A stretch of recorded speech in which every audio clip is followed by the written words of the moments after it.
Oke teman-teman, sekarang kita masuk pada subbab dari equity, yaitu reakuisisi saham.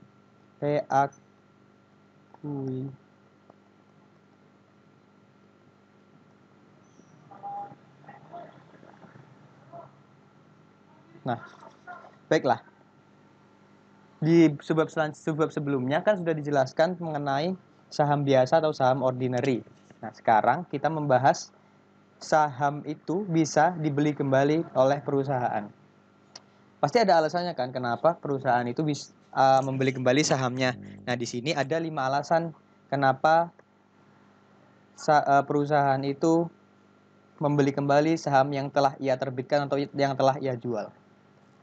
Yang pertama yaitu si pemegang saham ingin mengefisiensikan pajak.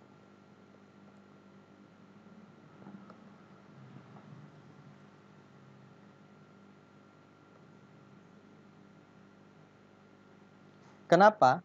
Karena pajak atas penjualan saham itu tidak terlalu besar, lebih kecil dibanding pajak atas pembagian dividen yang akan dibagikan oleh si penerbit saham.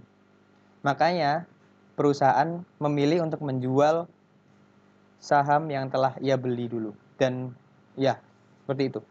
Terus, alasan yang kedua yaitu perusahaan ingin meningkatkan earning per share mereka dan return on equity. Earning per share, namanya earning per share didapatkan dengan membagi earning dibagi saham yang telah diterbitkan. Ketika saham yang diterbitkan dibeli kembali, maka saham yang diterbitkan kan otomatis jumlahnya lebih sedikit. Makanya dengan membeli kembali saham ini, earning per share akan naik. Gitu kan.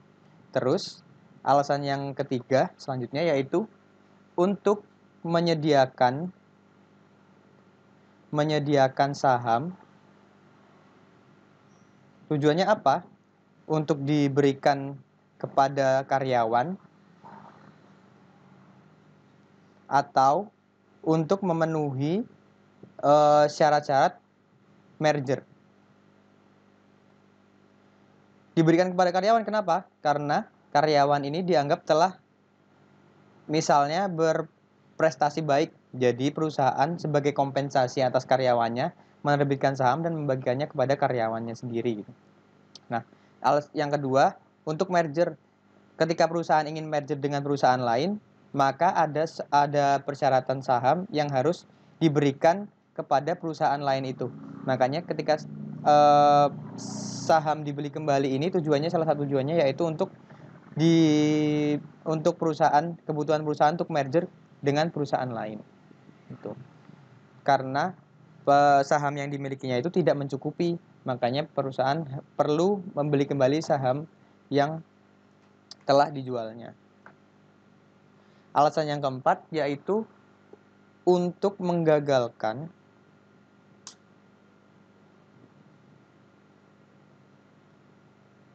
kemungkinan take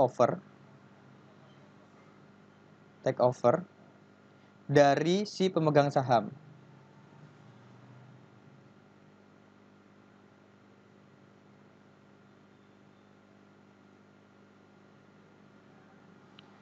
Nah, ketika pemegang saham ini memegang saham perusahaan terlalu banyak, memegang saham perusahaan itu terlalu banyak, maka kemungkinan dia untuk mengakuisisi perusahaan ini kan besar.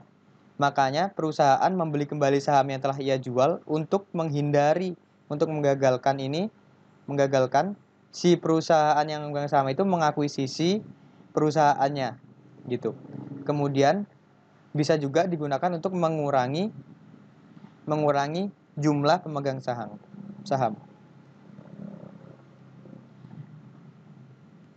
Ketika saham dibeli kembali, otomatis jumlah pemegang sahamnya berkurang dong. Nah, kemudian alasan yang kelima, alasan yang terakhir yaitu untuk membuat pasar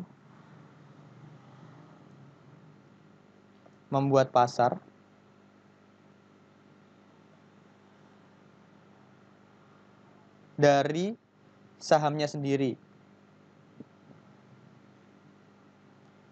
Ketika saham itu sering diperjualbelikan, maka perusahaan itu termasuk perusahaan yang sehat, karena sahamnya itu bisa dinilai di pasar gitu.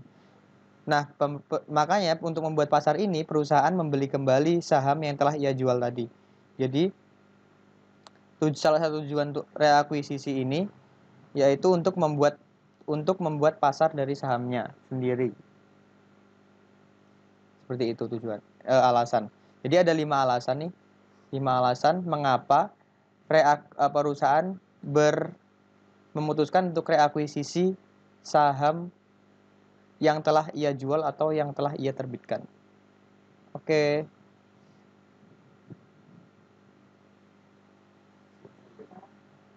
Sudah mengerti kan? Bagus. Baiklah teman-teman. Tadi kan kita sudah membahas bagaimana perusahaan mereakuisisi sahamnya.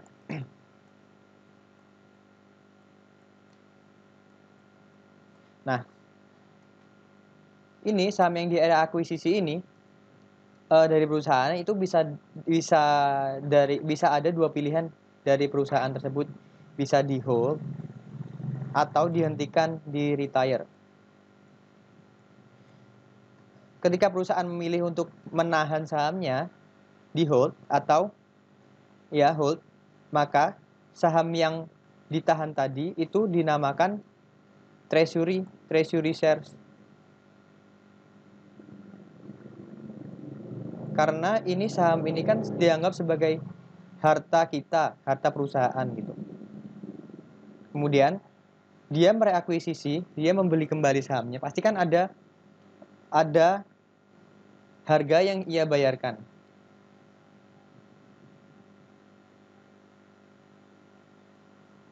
Nah,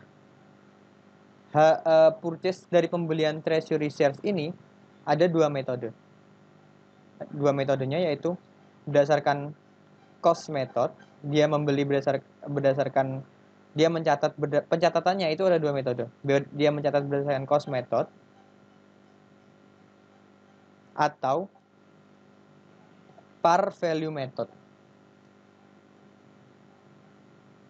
Nah, ini masing-masing pilihan ini tergantung perusahaan memilih metode mana yang akan ia pakai sebagai pencatatan dari pembelian kembali saham yang dulu ia jual. Cost method artinya cost berarti biaya. Perusahaan mencatat pembelian treasury shares ini sebesar biaya yang mereka keluarkan. Misalkan nih, perusahaan membeli kembali sahamnya seharga $10 per saham. Maka pencatatannya yaitu treasury shares pada cash kan. Pada cash. Nah, ini sebesar 10. Misalkan di sini 10.000. 10.000 shares dibeli kembali. 10.000 lembar saham dibeli kembali.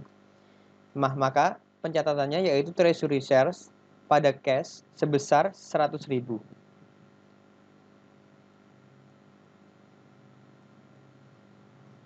Nah, kemudian ketika perusahaan mencatat dengan metode par value, maka di buku dijelaskan bahwa pembelian kembali saham ini langsung mengurangi share capital perusahaan. Jadi perusahaan akan mencatatnya sebesar ini, share capital ordinary pada cash sebesar tadi kan kita melihat cost-nya. Nah, ternyata par value dari saham ini misalkan cuman $9. Maka kita mencatatnya mengurangi share capital sebesar 90.000. Karena dia memakai par value method. Nah, seperti itu. Ini juga berdampak pada pelaporan di equity-nya nanti. Ketika dia menggunakan cost method, maka nanti akan ada di laporan equity-nya nanti. Misalkan nih equity ada share capital ordinary, terus ada share premium, terus ada retain earning. Nah, di bawah retain earning ini nanti akan dikurangi sebesar treasury share. Treasury share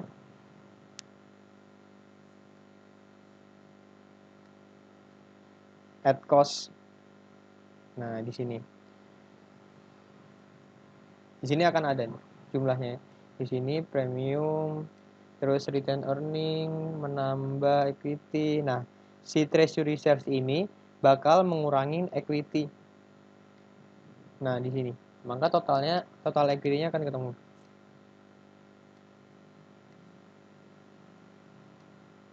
Di sini. Nah, kenapa treasury shares mengurangi equity? Pemikirannya kayak gini. Kan ketika kita menerbitkan saham, otomatis menambah saham kita yang beredar, yang outstanding, yang issued, ya kan? Saham issued kita naik. Misalkan perusahaan dari total outstanding sahamnya dia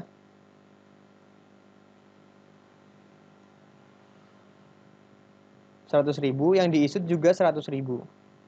Ketika ada treasury shares, maka yang issued ini nggak 100.000 lagi. Jadi outstanding tetap 100.000, tapi yang di-issued-nya cuma 90.000 karena dia ada treasury share sebesar 10.000 lembar. Kayak gitu.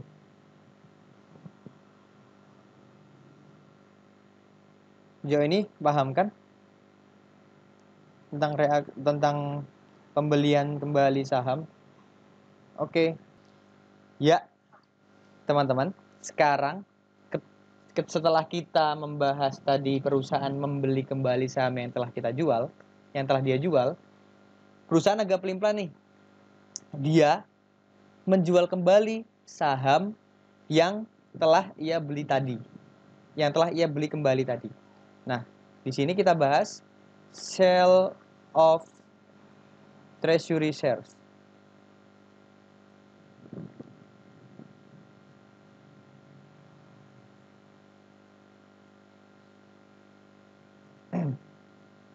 Ketika kita menjual, maka ada harga jual kan? Ada timbul harga jual di sini. Nah, harga jual ini yang nanti akan kita bandingkan dengan cost kita pada saat membeli treasury shares tadi berapa. Kita tadi membeli treasury shares pasti ada cost yang kita korbankan untuk membeli treasury shares tadi kan. Berapa costnya, dan nanti akan kita bandingkan. Maka timbullah dua permasalahan di sini. Ada harga jual yang di atas cost, ada juga harga jual atas treasury shares kita yang di bawah cost saat kita membeli treasury shares. Kita akan jelaskan masing-masing. Yang pertama, kita menjual dengan harga di atas cost kita saat membeli treasury shares. Berarti, misal tadi kita telah membeli treasury shares seharga $10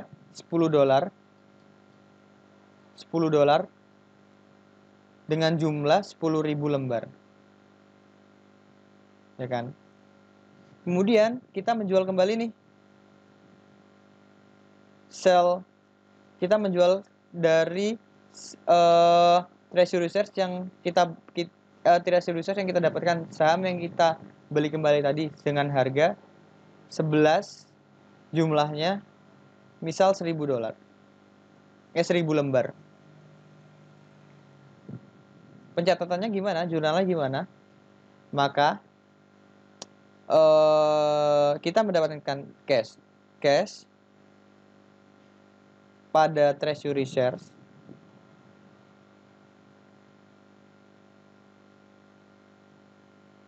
cashnya tadi sebesar yang uangnya kita terima, yaitu 11 dikali 1000, 11.000.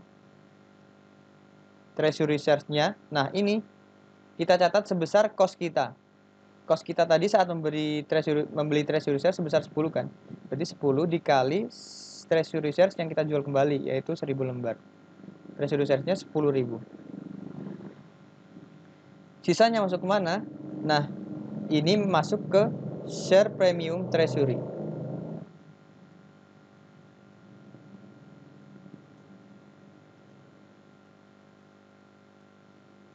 Sebesar 1000 lembar.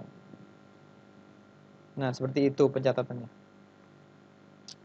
Jadi kita memiliki saldo nih, saldo share premium treasury. Kita buat dalam ledgernya share premium treasury. Itu saldonya di kredit sebesar 1000 kan. Nah, kemudian kita sekarang bagaimana ketika kita ada penjualan tapi harganya di bawah cost kita saat membeli. Contohnya, cost tadi kita sebesar 10.000. Nah, kita sekarang menjual seharga 9.500 9,5 dolar. Sorry.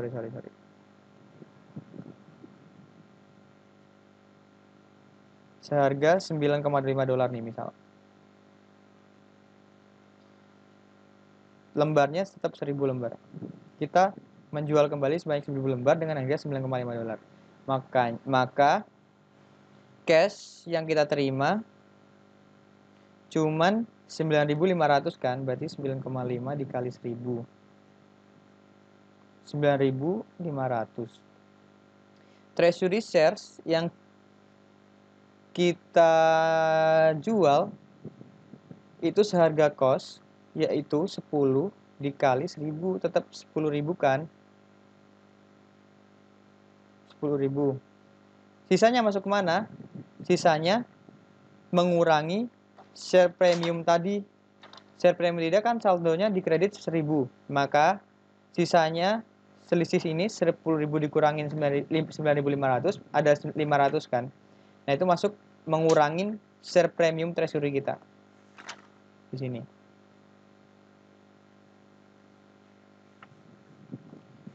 Treasury. Sebesar 500. Nah, seperti itu.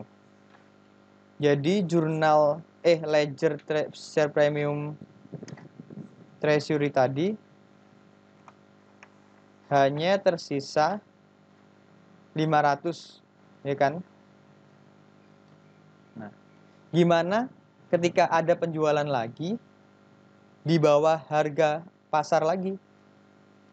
Misal dijual lagi seharga 9 dolar. 1000 lembar lagi. Nah, ini akan berdampak pada share premium treasury nanti. Berarti kita terima cash sebesar 9.000. Terus treasury shares-nya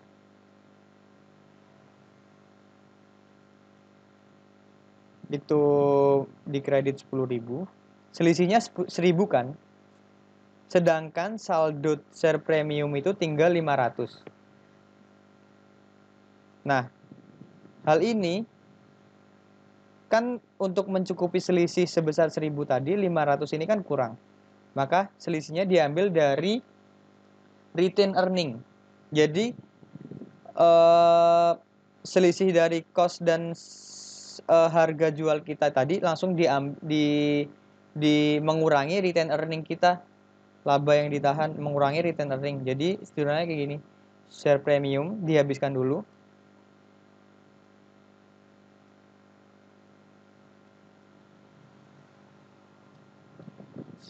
sebesar 500, sisanya mengurangi retained earning.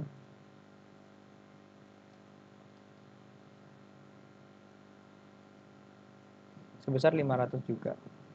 Nah, seperti itu. Jadi ada dua macam tadi kan, kita review sebentar. Ada dua macam sell of treasury shares, yaitu yang pertama di atas harga cost kita, harga cost yang kita korbankan, harga beli kita. Yang kedua ada di bawah cost kita, cost yang kita korbankan. Ketika di atas cost, maka akan menambah share premium treasury. Tapi ketika di bawah cost, dia akan mengurangi share premium treasury dulu.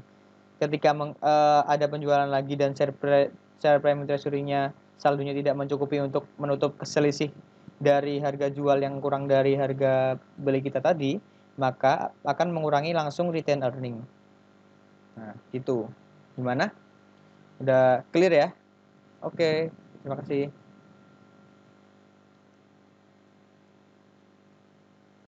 Baik, tadi kita udah membahas tentang ordinary shares, kita udah membahas tentang treasury shares. Sekarang kita beralih ke sebab selanjutnya, yaitu kita membahas preference shares.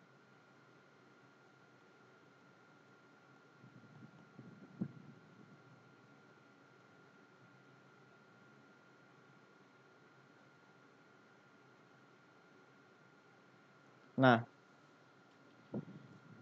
saham preference ini berbeda dari ordinary shares, tidak sama.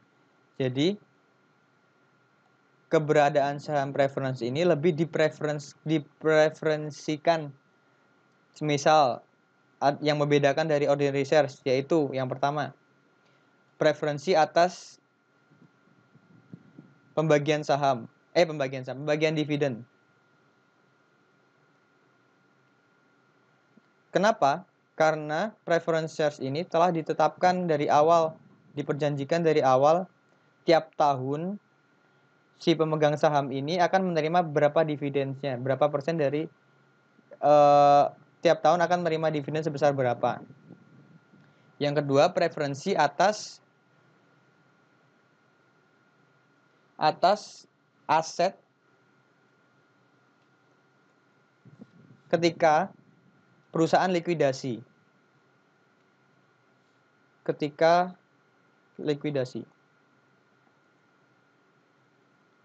Nah, pemegang saham preference akan dipreferensikan ketika perusahaan itu bangkrut, ada proses likuidasi, pembagian asetnya akan diutamakan kepada pemegang saham preference. Jadi preference ini memiliki keutamaan dibanding saham ordinary, pemegang saham biasa, yaitu preferensi atas pembagian aset ketika perusahaan likuidasi. Yang ketiga, saham preference itu bisa dikonversikan menjadi saham biasa. Nah, preferensi yang selanjutnya yaitu bisa dikonversikan kapanpun menjadi saham biasa. Yang selanjutnya, yang keempat, pemegang saham preference itu bisa ditarik kapanpun. Semaunya si pemegang saham. Terus, yang membedakan lagi, bisa juga pemegang saham preference itu tidak memiliki hak atas pembagian, tidak memiliki suara voting dalam pemilihan BOD, Board of Director. Nah, seperti itu. Jadi itu yang membedakan saham preference dengan saham ordinary. Kemudian, apa sih fitur-fitur yang bisa didapatkan dari saham preference ini? Oh, sebelumnya, jadi bentuk saham preference itu seperti ini. Misal, ditetapkan saham preference itu dijual saham preference si pemegang saham itu kepada pemegang saham, yaitu sebesar 8% dengan par value sebesar $100. Nah, ini apa artinya? Si pemegang saham akan mendapatkan 8% dividen tiap tahun. Nah, jadi 8% dikalikan 100 dolar dikali jumlah sahamnya. Nah, jadi si pemegang saham preference tiap tahunnya akan menerima dividen sebesar itu. 8% dikali 100 dikali jumlah saham yang dipegang. Bisa juga bentuk saham preference ini langsung ditentukan berapa saham yang akan dibagikan tiap tahunnya. Misalkan $7 per share. Bisa juga seperti itu bentuk saham preference. Berarti ini disebut $7 preference share.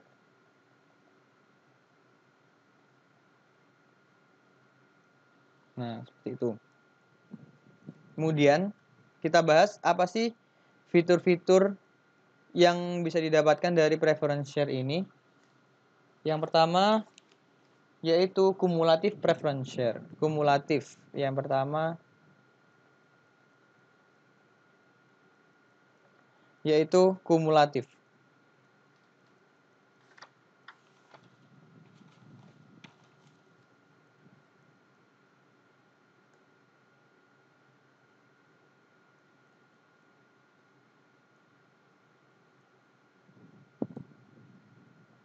Kumulatif.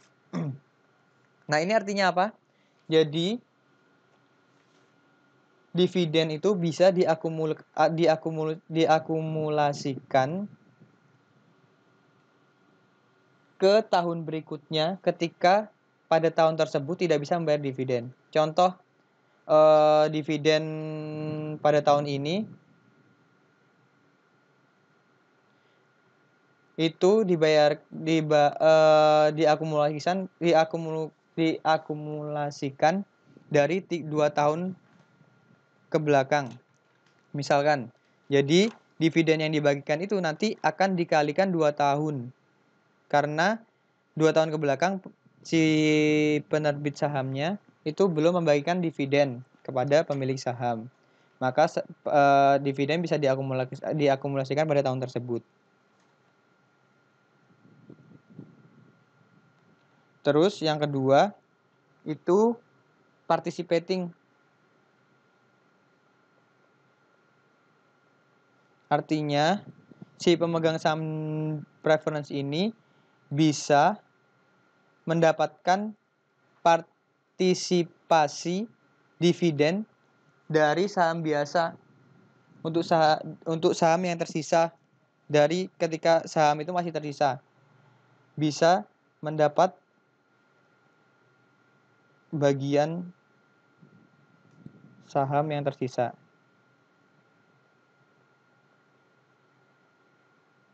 Misalkan udah dibagikan saham kepada pemegang saham preference sebesar 800. Terus saham ordinary cuman dibagikan cash dividend sebesar $4 per lembar, berarti kan 400. Total lembar saham awalnya itu 1.500 yang akan dibagikan total cash dividend. Maka kan ada sisanya kan 300. Nah, ini bisa si pemegang saham preference ini bisa mendapat bagian lagi gitu. Terus yang ketiga, convertible tadi. Pemegang saham preference bisa mengkonversi sahamnya menjadi saham biasa. Bisa menjadi ordinary share. Yang keempat, callable. Bisa ditarik kapanpun. Jadi saham preference-nya dia itu bisa ditarik kapanpun oleh si penerbit saham. Yang kelima, redeemable. Yaitu bisa dijual kembali oleh pemegang saham. Misalkan nih, pemegang saham preference memegang 1000 lembar saham preference. Nah, 1000 lembar ini bisa dijual kembali oleh si pemegang saham preference kepada perusahaan lain. Jadi haknya itu sudah terlimpahkan kepada perusahaan lain. Jadi 1000 lembar ini bisa dijual. Pemegang saham preference memiliki hak untuk menjual sahamnya ke perusahaan lain. Nah, kayak gitu.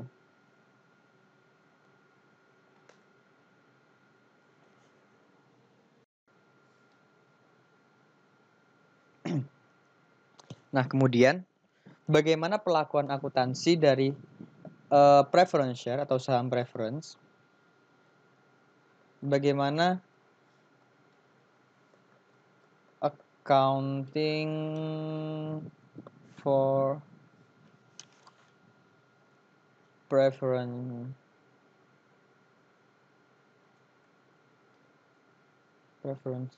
share.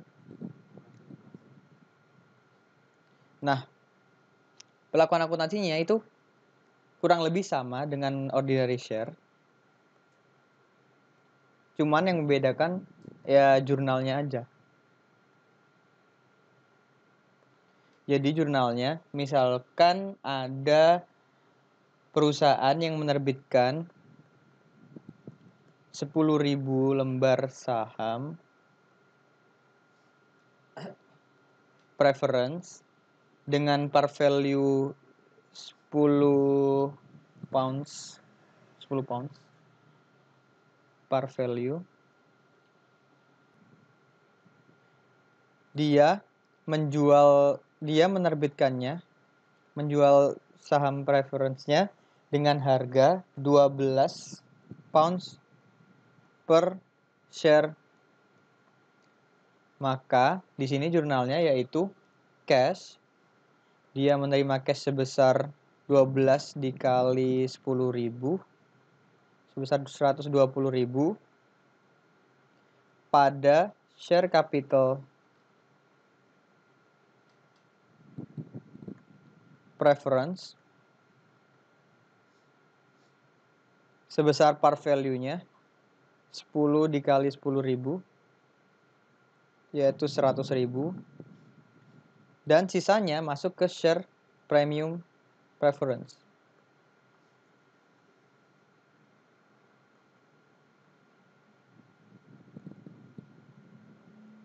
Besar 20.000.